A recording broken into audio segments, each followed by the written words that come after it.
Сәлеметсіздер қадірмен көрермендер, сіздер IT сервис кезет каналын көріп отырсыздар. Бүгін бізге ремонтқа келіп түскен телефон ол Samsung Galaxy A10. Оның моделі SM-A10-5FDS.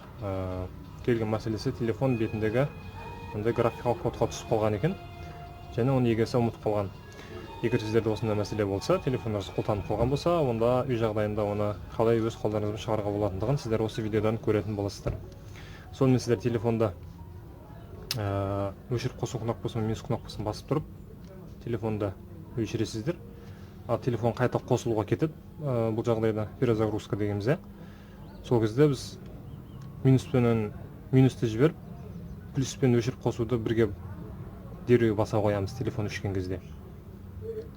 Және өшіріп қосуды жіберіп, плюсті басуды жалғастырамыз. Сонда бізде recovery меню шығады. Мінекей бізде recovery меню шықты. Енді байқасаңыздар, телефонда 9-шы Android версиясы екен. Енді олар 2019-да шыққан телефон болғандықтан 9-шы Android P деп айтып жатылады аты.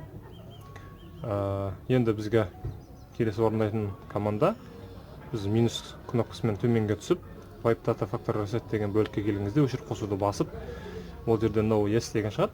Ескі минуспен төменге түсіп, өшіріп қосуды басып, телефонды толықтай форматтаймыз.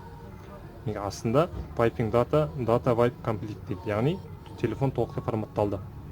Бетіндегі пин-кодтар алынды. Енді телефонда қайтадан іске қосуымыз керек. Reboot System Now деген таңдаймыз, өшіріп қосуды басамыз.